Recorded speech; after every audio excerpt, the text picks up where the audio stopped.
Hey everybody, thanks for clicking that thumbnail. Welcome to Talking Habs. Today's video is an odds and ends video. So I'm going to be doing all kinds of little stories, all concerning the Habs, except I think for one, in this grab bag of news called Odds and Ends. Before we get to that, as you see, there's lots of stuff on the board. There's a lot to get to. If you're a Habs fan like I am and you want to see more Habs videos like this, game reviews, previews, live streams, all that good kind of stuff, some contests thrown in there as well. Subscribe and ring that notifications bell. That's down there. That'll get you your daily fix of Bleu, Blanc, Rouge. Let's get to it. So like I said, we got lots. I was kind of going to put this out yesterday. Yesterday, Paul Byron was put on waivers. And today, he cleared. So I was kind of waiting to film this to find out whether he was going to get taken. Now, heard some rumors that Montreal is kind of hoping that they take him this time.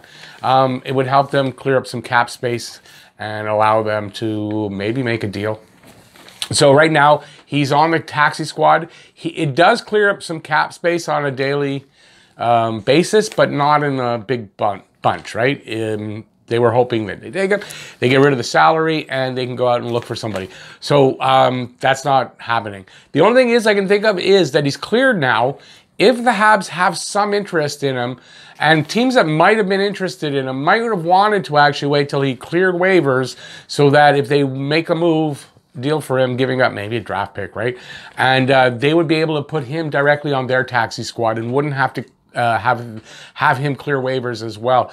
So because I think what happens actually when you claim, you got to keep him on the team for a certain amount of time. So this might actually still happen. We'll see. Next up, some quotes from Marc Bergevin, and one that I found on Cap Relief, if you believe it or not. First one, this is from John Liu. I found this. So Marc Bergevin says there's no dead money on the roster that he would like to move in a potential salary dump with an incentive like a draft pick thrown in. So I guess he's saying they don't want Byron to go and they wouldn't want to make that move. I don't know, but I would have to think if he wants to pick up somebody, Sherratt's going to be out long term. If he wants to do something on that end to pick up a left side defenseman, you got to move somebody. You're going to have to dump some salary. And this wasn't a quote from before the Sherratt injury. It was from yesterday's press conference, his mid-season press conference. Another one, the cap is tight and the availability of players makes it hard to make any trades. So, in other words, they don't have a lot of cap money. There are a ton of players available. So it makes it hard for him to trade his players. It's even harder, right? And there's not a lot of money. So what he's kind of saying is, unless he can find a way to dump some salary, there's nothing happening. There's no trades happening. I have another one, but it concerns Cole Caulfield. First, from the Cap Relief. Habs don't have the cap space to make any moves. Sherratt may be back before the end of the season, so no cap relief. And Cap Friendly is showing no cap relief. It's not really a quote from Cap Friendly, I guess, but that's the thing. There's no cap relief for the Sherratt injury because he may be back in 6 weeks. If that's the case, he'll be playing and they're going to have to then dump somebody. So, Bergevin mentioned that in his conference. So there's no cap relief coming unless they move a player. So we're all hoping for trade rumors, and I'm going to talk about the two that actually make sense. They got to do something. The next one is about Cole Caulfield. When asked about the prospect of Caulfield or Jordan Harris joining Montreal, because they both just finished their seasons. They both got knocked out. Unfortunately for Caulfield, they lost that last game to win the championship for the Big Ten.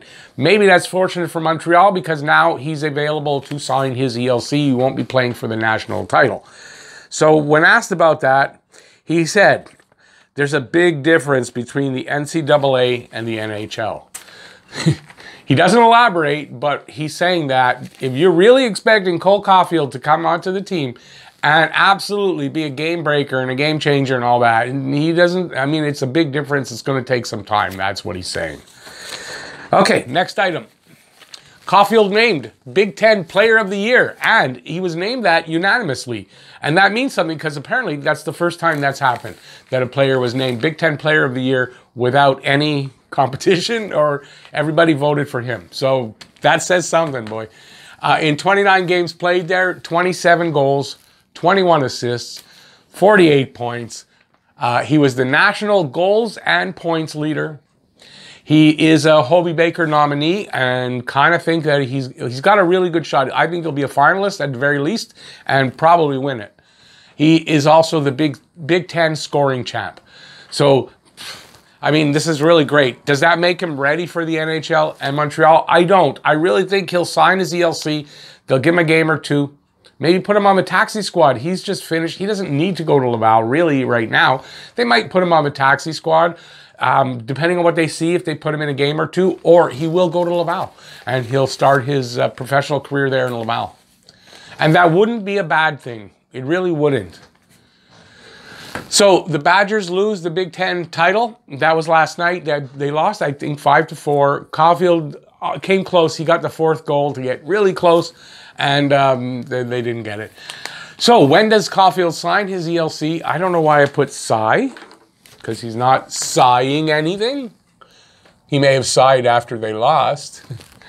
And then I asked Habs or Rockets, which I kind of just touched on. So I kind of think he's going to sign his ELC in the next week, and if not, tomorrow. And then I really believe that they will bring him up to the big team. He doesn't have to clear waivers or anything like that. Put him on the taxi squad, maybe bring him in for a game or two, see what he's got, and go from there. If he gets in and he just lights it up, they'll keep playing him a little bit, up to 6 games, and then make a decision. And because if they go 7 games, they burn the first year of the ELC. So if he's playing really, really well, they might consider burning the first year and having him in the playoffs, because, finish the year, help them get there, and maybe help them win. If it's kind of so-so, I got to think he's going to go to Laval. And that's probably the best thing for him. So that's my answer to that. So I think he'll be on the Habs. If it were me, I'd give him at least a game or two, and that's what I think will happen, and then probably the Rockets. Nick Suzuki tonight will be playing his 100th NHL game, and this will be versus the Jets tonight. He is in 99 games previous, 18 goals, 41 assists for 59 points. Not bad for the first 2 years, and he's not done this season. Power play points, 7 goals, 12 assists, 19 power play points. Pretty good, and all those numbers should get better. Remember, it's only his first 2 years. He's going to start putting up the numbers better, but that's pretty good for a first 2 years. The one thing that's not to do with Montreal, I believe it's the only one, the Buffalo Sabres finally, I guess you could say, fired Ralph Kruger. From everything I read, I'm not so sure it's Kruger's fault. The players loved him. Even Jeff Petrie, who played for him, loved him. And I think it's just big problems in Buffalo, and I don't know how they're gonna fix that. Dumpster fire in Buffalo. That's why I wrote that. I don't think we can, if you're a Sabres fan, that you can really pin this on Kruger. Not from what I can tell. I didn't follow closely enough to give you a definite opinion, but I think Kruger will find another job, and I don't know what's happening with Buffalo. Last night, you guys see the Taylor Hall slap? He took a slap shot to the jaw. I figured that's it. With Buffalo's luck, broken jaw, he's gone for the rest of the year. What are they going to do? Apparently, they can't call up anybody because their Rochester club is stopped playing. I don't know what's going on there. Anyway, Taylor Hall, by the way, came back in the game and seems okay. So that's like, thank his lucky stars, because that was bad. That was bad. Looked bad anyway. Is Domi getting traded? I'm wearing Max Domi. Can you see that? I don't know if you can. So I'm wearing a Max Domi shirt. Max Domi, the question's out there because Max Domi on his Instagram profile did like he did when he was here just before he got traded. And that was take the Columbus Blue Jackets reference, maybe the hashtag, off of his Instagram bio. So what's going on there? Wouldn't surprise me if Max Domi gets traded at this point, honestly. He's not playing well there, and I can see them moving him, but I don't know what they're going to get back. I mean, that just makes them basically moving Josh Anderson for like next to nothing. So anyways, we'll see what happens there, but let's see if we can monitor if he's getting traded. Next up, Carrie Price played his 700th game, the last game against the Jets. And, yeah, okay, got that. He has the 4th best save percentage for goalies with 700 plus games. which is awesome. 700 games, and he's the 4th best goal save percentage. Number 1, Dominik Hasek with .923. Number 2, Lundqvist. Henrik, I couldn't remember his name for a second. Henrik Lundqvist, .920. So anybody who wasn't sure that Lundqvist was a great goalie, I mean, that's a sign of greatness right there. Roberto Luongo is at number 3 with a .919, and Carrie Price rounds it out at a .917. So elite company and an elite goaltender. I mean, numbers prove it.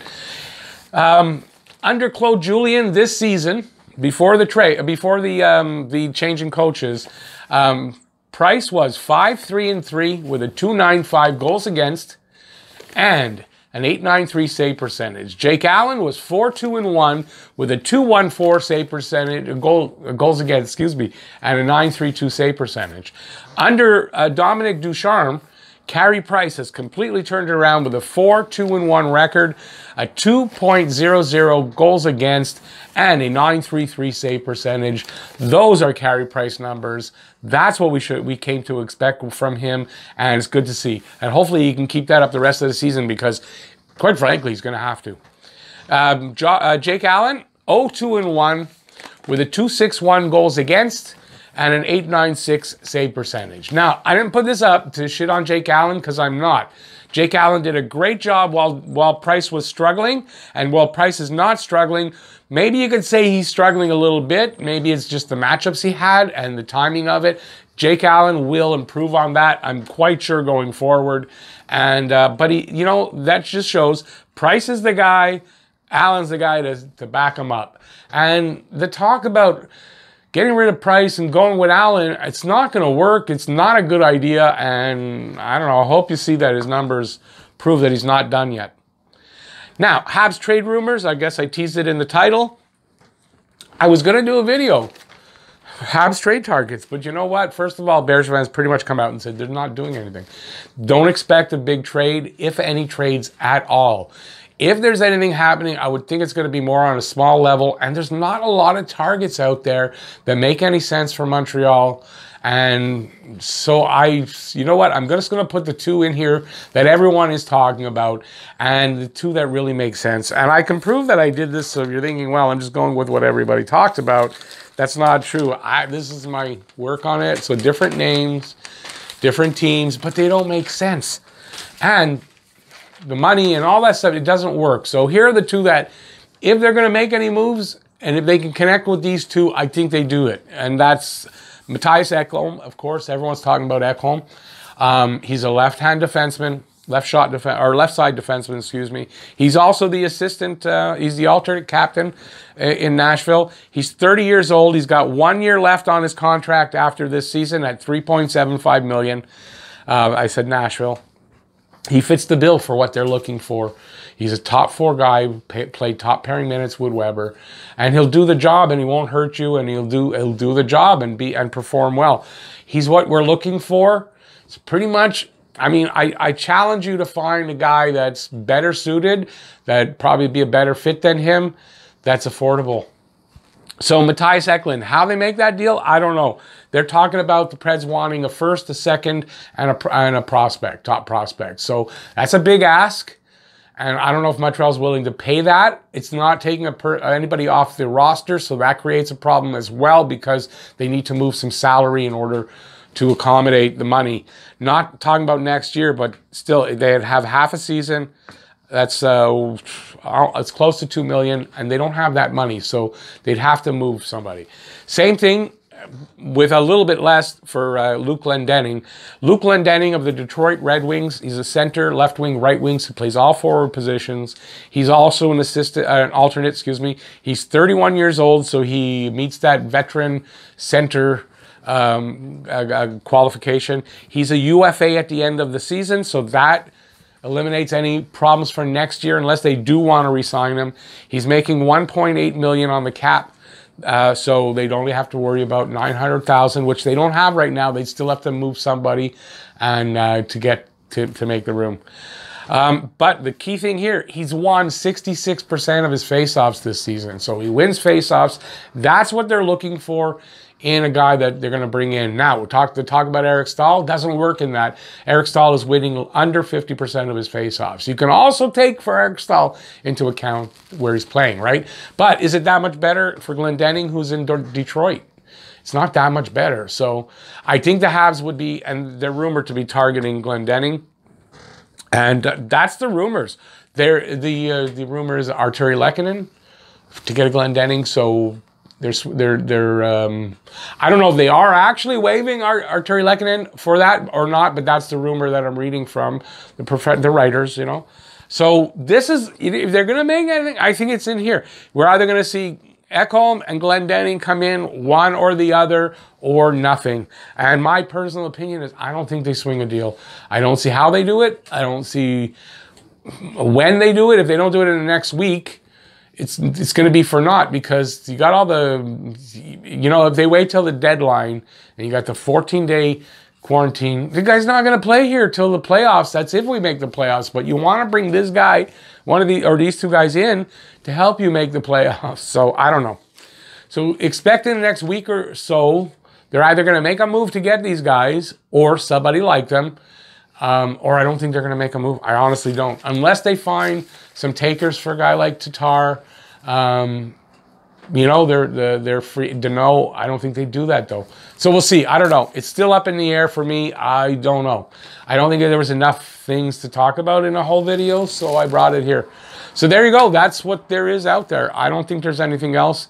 Of course, there could be some guys that are a little lesser, but I don't know. Do they reach out for people that are lesser, that don't really move the needle, just to make a move? I don't think so. I really don't. So unless they're making a move to move the needle, Ekholm moves the needle. Glendening sort of does, right? He's the answer to what they're looking for in a veteran center to come in and win faceoffs. So does that really move the needle? A little bit.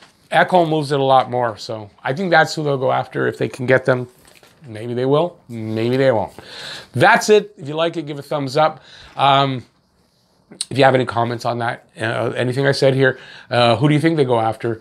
Let me know in the comment section. And if you are new to the channel, if you're a Habs fan like me, please subscribe and ring that notifications bell, and that'll get you your daily fix of Blue, Blanc, Rouge right here at Talking Habs.